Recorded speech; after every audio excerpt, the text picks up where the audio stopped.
1996 की एक शाम का वक्त था। कर्नाटक के चित्रदुर्ग शहर में सूरज ढल चुका था और चारों तरफ सन्नाटा पसर चुका था।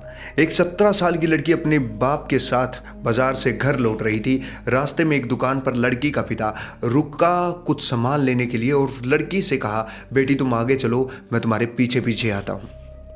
अब लड़की अकेले आगे बढ़ने लगती है। अब शाम का वक्त था, आसपास कोई नज़र नहीं आ रहा था, लेकिन जैसे ही वह और आगे बढ़ी तब उसकी नज़र एक आदमी पर पड़ी जो कि सामने से आ रहा था।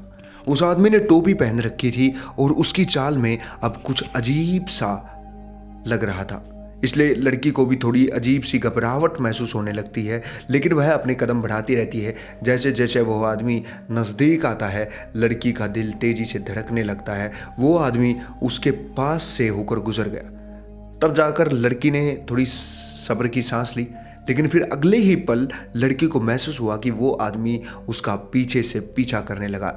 लड़की की घबराहट अब और ज़्यादा तेज हो गई। वह तेज़ी से और कदम बढ़ाने लगी। इनफैक्ट वो दौड़ने लगी, लेकिन वो आदमी भी दौड़कर उसे पकड़ ही लेता है।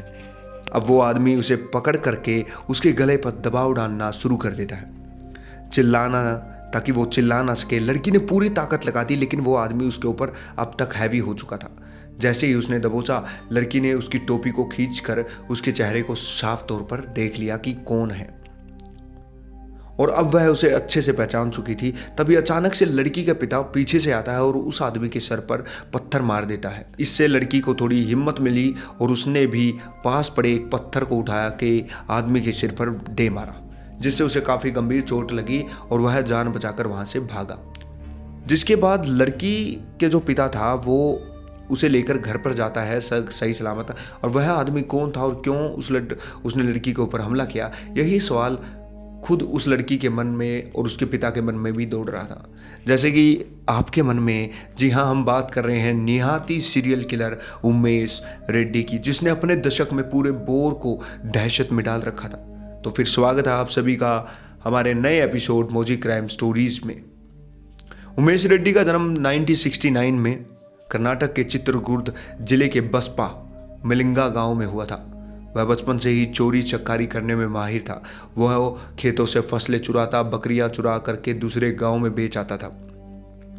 यहाँ तक कि वह स्कूलों में अपने साथ पढ़ने वाले बच्चों की स्टेशनरी भी चुराता। जब गांव वालों को उसकी हरकतों का पता चलता है तो वह जम्मू कश्मीर भाग जाता है।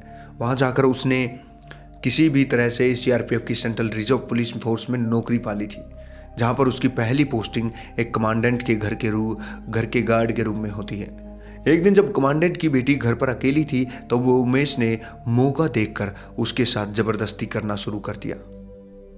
हालांकि वह पकड़ा जाता है। उसके बाद उसने वहां से भागने की योजना बनाई और वह किसी भी तरह से पुलिस की गिरफ्त से छूटकर कर्नाटक वापस आ जाता है।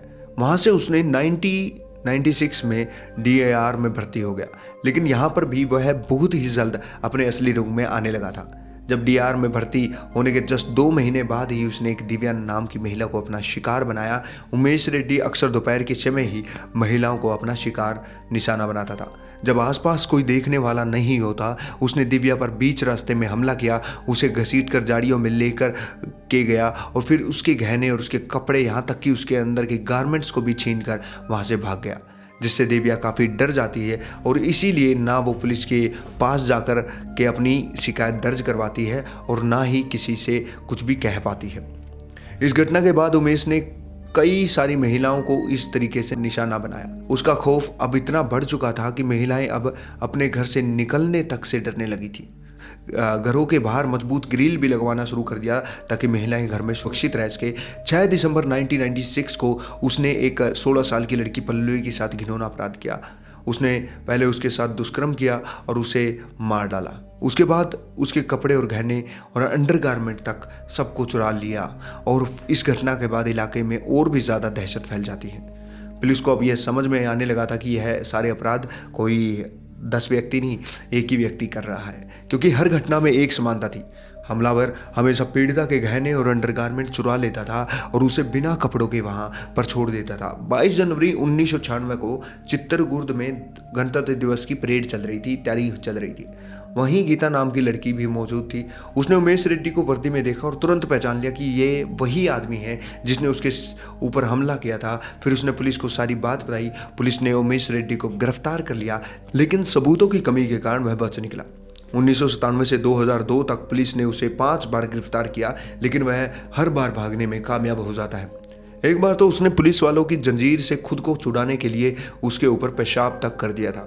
2002 में एक ऑटो ड्राइवर ने यशवंतपुरा रेलवे स्टेशन पर उमेश रेड्डी को पहचान लिया और उसने तुरंत पुलिस को सूचित किया कि पुलिस ने उसे पकड़ लिया और इस बार भाग ना सके। फिर 2002 में उसकी फांसी की सज़ा को रद्द करके आगे की 30 साल की सज़ा को में कन्वर्ट कर दिया, जिसमें 20 से अधिक महिलाओं के साथ किए गए अपराधों का दोषी पाया जाता है। उमेश रेड्डी की कहानी एक ऐसी दर्दनाक सच्ची कहानी है जिसने पूरे समाज को हिलाकर रख दिया था। तो फिर आपको हमारा आज का एपिसोड कैसा लगा फीडबैक में ज़रूर बताएं, और अगर आपने चैनल सब्सक्राइब नहीं किया तो सब्सक्राइब करें, शेयर करें, कमेंट करें। आपके लिए इतनी मेहनत जो करते हैं। राम राम।